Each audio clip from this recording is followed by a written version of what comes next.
하나님 말씀은 출애굽기 1장 16절부터 22절까지 보겠습니다. 교독하겠습니다. 15절부터 22절입니다. 애굽 왕이 히브리 산파 십부라라 하는 사람과 부하라 하는 사람에게 말하여 이르되 너희는 히브리 여인을 위하여 해산을 도울 때에 그 자리를 살펴서 아들이거든 그를 죽이고 딸이거든 살려두라. 그러나 산파들이 하나님을 두려워하여 애굽 왕의 명령을 어기고 남자 아기들을 살린지라. 애굽 왕이 산파를 불러 그들에게 이르되 너희가 어찌하여 이같이 남자 아기들을 살렸느냐. 산파가 바로에게 대답하되 히브리 여인은 애굽 여인과 같지 아니하고 건장하여 산파가 그들에게 이르기 전에 해산하였더이다 하매 하나님이 그 산파들에게 은혜를 베푸시니 그 백성은 번성하고 매우 강해지니라. 그 산파들은 하나님을 경외하였으므로 하나님이 그들의 집안을 흥왕하게 하신지라.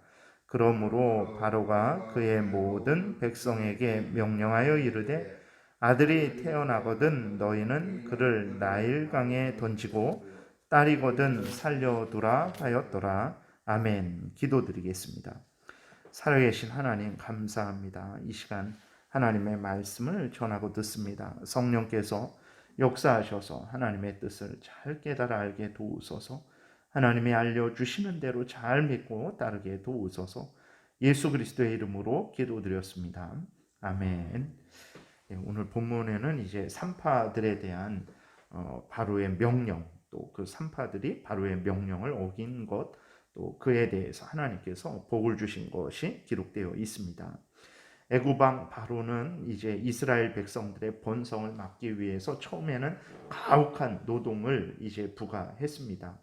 그런데 하나님의 크신 은혜로 말미암아서 이스라엘 백성들이 더 번성을 한 거예요. 그러니까 우리들이 이 땅에서 살아가는 데 있어서 번성하고 못하고는 주변의 상황의 문제가 아니라 살아계신 하나님의 은혜라는 것을 우리가 늘 기억하고, 그렇기 때문에 개인적으로도 그렇고 가정적으로도 그렇고 또 교회적으로도 그렇고 모든 순간에 있어서 살아계신 하나님을 전적으로 의지해야 된다는 것을 우리가 아주 명심을 해야 되겠습니다. 이제 그 가혹한 노동으로는 안 되니까 바로 왕이 아주 무서운 계략을 이제 생각해내죠. 그것은 산파들로 하여금 아기를 받을 때 남자 아기들이라면 이제 죽이라는 그러한 지시를 내립니다. 우리가 여기에서 깨달을 수 있는 것은 그 세상의 정치 지도자들의 아주 무서운 면모를 보게 되는데, 자신들의 탐욕을 위해서는 사람을 죽이는 것, 그것도 갓 태어난 아기를 죽이는 것도 서슴없이 행할 수 있다는 것을 우리는 늘 기억을 해야 되는 것입니다. 세상의 정치 지도자들을 우리 그리스도인들이 너무 대단하게 보는 경향이 있어요. 마치 그 정치 지도자들이 우리를 구원하는 것이냐 그렇게 생각하는 경우가 많습니다. 물론 어떤 사람이 대통령이 되느냐에 따라서 우리의 삶이 너무나 큰 영향을 받게 되는 것입니다. 우리의 삶의 터전이 아주 엄청나게 변화되는 그러한 결과를 초래하죠. 그렇기 때문에 우리는 당연히 정치 지도자를 잘 뽑아야 됩니다. 그런데 문제는 무엇이냐면, 그렇다고 해서 정치 지도자가 우리의 구원자가 되느냐? 절대 그렇지 않다라는 것을 우리는 기억을 해야 됩니다. 오늘 그 애굽 왕 바로도 보게 되면 자기를 위해서, 또 애굽을 위해서 그는 자신의 권세를 사용을 하는데 갓난 아기들을 이렇게 죽여도 되는 그러한 명령을 내리는 악한 일도 서슴없이 행하는 그러한 것을 보면서, 정말 세상의 정치 지도자들은 자신의 권세와 자신의 그 능력, 영광을 위해서는 그 어떤 악한 일도 서슴없이 행할 수 있는 자들이라는 것을 늘 우리는 명심을 해야 되는 것입니다. 그것을 교묘하게 가려서 그렇지 않게 보이는 것 뿐이지, 정치 지도자들의 아주 그 습성이 그 본성이 그런 거예요. 그럼에도 불구하고 오늘날 그리스도인들 중에서 정치 지도자들을 맹신하고 정말 그들이 이 나라를 구할 것이냐 그렇게 생각을 해요. 그래서 정치 지도자들은 따라다니는데 하나님 앞에는 기도하지 않고 하나님의 은혜를 구하지 않는 일들이 너무나 많은 것을 보게 됩니다. 아무리 정치 지도자들 1,000명, 10,000명을 뽑아도 이러한 식으로는 하나님이 이 나라에 복을 주지 않는다라는 것을 우리가 기억해야 됩니다. 그리스도인들이 정말 이 나라를 위한다면, 정말 잘 살기를 원한다면 하나님 앞에 무릎 꿇고 하나님의 은혜를 구해야지. 이 정치인이 당선되면 우리가 잘 살 것이다. 저 정치인이 당선되면 우리가 잘 살 것이다라는 그러한 어리석은 그냥 믿지 않는 불신자의 생각을 가지고 있다면 하나님은 절대로 이 나라에 복을 주지 않을 것입니다. 정말 애굽 왕 바로가 그 사람이 타고난 사이코패스 그러한 아주 악인입니까? 그러지 않습니다. 그냥 자기 나라를 위해서, 자기 권세를 위해서 그렇게 서슴없이 악한 일을 할 수 있는 거예요. 그게 정치 지도자들의 본성입니다. 그렇기 때문에 우리가 정치 지도자들, 좋은 지도자들 점검하고 또 점검해서 뽑는 것은 당연하지만 그러나 살아계신 하나님을 의지하지 않고 그렇게 한다면 아무런 소용이 없다라는 것을 우리가 명심하고 또 명심하고, 그래서 정말 이 나라를 위한다면, 정말 복되게 살기를 원한다면 모두 우리 그리스도인들이 당장에 하나님 앞에 무릎 꿇고 정말 은혜를 구하고 이 나라를 위해서 기도해야 되겠습니다. 이제 산파들에게 아기들을, 이스라엘의 남자 아기들을 다 죽여버리라라고 이렇게 명령을 내렸는데 산파들은 애굽 왕 바로의 명령을 어기고 남자 아기들을 살렸어요. 그럴 수밖에 없죠. 하나님을 두려워하는데 어떻게 애굽 왕 바로의 명령을 따를 수 있겠습니까? 이제 바로 왕이 이들을 소환해서 명령을 어긴 것에 대해서 추궁을 합니다. 이때 산파들이 대답을 하는데 19절에 보게 되면 이제 이유가 무엇입니까? 어떻게 대답을 하냐면 히브리 여인은 애굽 여인과 같지 아니하고 건장하여 산파가 그들에게 이르기 전에 해산하였다라고 바로 왕에게 이렇게 보고를 해요. 그러나 이것은 거짓말이죠. 그러니까 중요한 것은 무엇이냐면 히브리 산파들입니다. 애굽 왕에게 이제 상황을 변명을 이해하는데 거짓말을 이제 하는 거죠. 그럼 이것에 대해서는 어떻게 우리가 생각을 해야 되는가?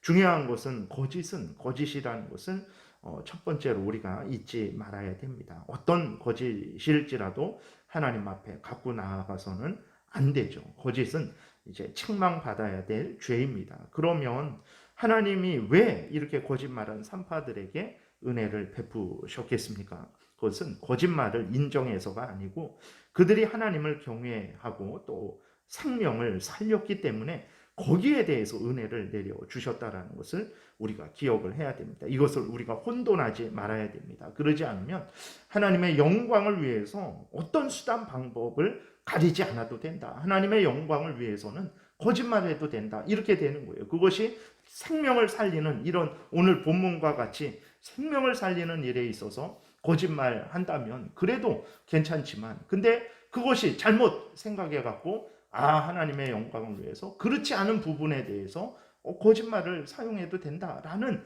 그러한 잘못된 결과를 초래할 수도 있다는 것을 기억해야 됩니다. 그러한 생각이 공산주의에서 혁명을 이루기 위해서 수단 방법을 가리지 않고 선전, 선동 그러한 전술을 이렇게 펼치는 것과 무엇이 다르겠습니까? 우리가 정말 조심하고 조심을 해야 되는 것입니다.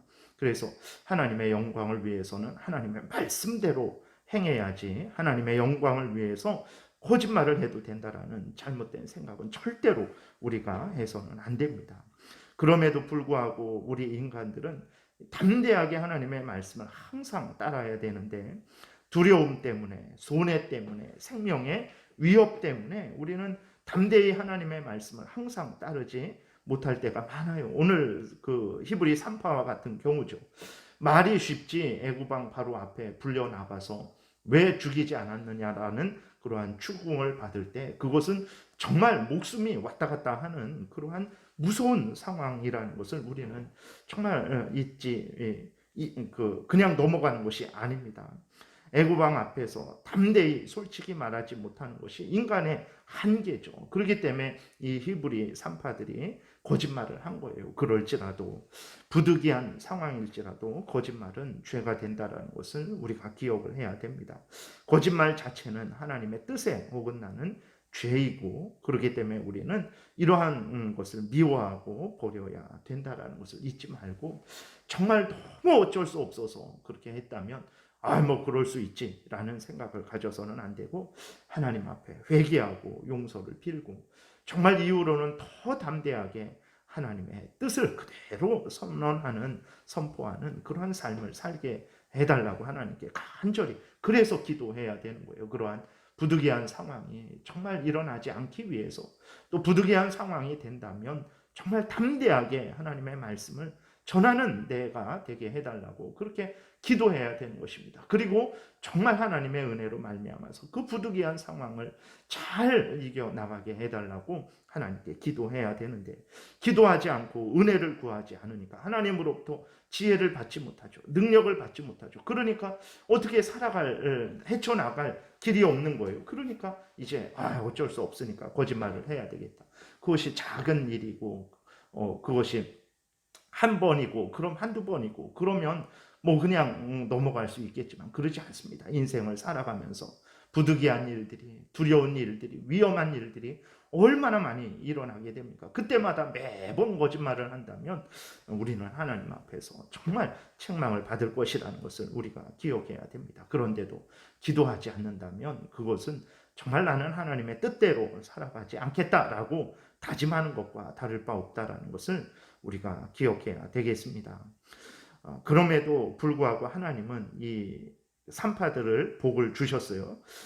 왜 그러셨냐? 산파들이 하나님을 더 두려워했기 때문에 그렇습니다. 그래서 앞에서도 말씀드렸지만 그 당시에 애굽 왕에게 잘못 보이는 것은, 애굽 왕의 명령을 어기는 것은 정말 목숨을 내놓는 것과 같은 그러한 것임에도 불구하고 이 히브리 산파들이 목숨을 걸고 히브리 남자 애기들을 죽이지 않고 살린 것이죠. 이 일에 대해서 하나님이 이들에게 은혜로 복을 주신 것이라는 것을 우리가 기억을 해야 됩니다. 거짓말을 넘어가신 게 아니에요. 거짓말에 대해서 책망하시지 않았다고 해서 그래도 되나 보다, 아닙니다. 그것은 절대 있을 수 없는 일인데, 그럼에도 불구하고 하나님이 그들을 불쌍히 여기시고 또 용서하셔서 하나님이 복을 주신 것이라는 것을 우리가 기억을 해야 되는 것입니다. 그래서 말씀을 드렸지만 우리는 범사에 하나님을 의지하고 하나님의 지혜와 능력을 구해야 되는 거예요. 더욱더욱 은혜를 내려주시기를 위해서 기도해야 됩니다. 그러지 않으면 우리는 우리의 형편 사정에 따라서 거짓말을 했다 안 했다, 거짓말을 했다 안 했다, 이리저리 흔들리는, 한결같이 진실되게 하나님을 섬기지 못하는 그러한 물결에 요동하는 나뭇잎과 같은 그러한 처지가 될 것이라는 것을 명심하고 살아계신 하나님께 항상 은혜를 구하고 항상 하나님의 말씀대로 살기를 구하는 우리들이 돼야 되는 것입니다. 바로는 이 모든 일들을 보고 이제 더 악해졌어요. 그래서 어떻게 하냐면 맨 끝절에 보게 되니까 이제는 애굽의 모든 사람들에게 명령을 합니다. 그 권한을 줘요. 어떤 권한을 주냐면 이스라엘의 남자 아기들은 나일강에 던져 죽일 수 있는 그 권한을 주게 됩니다.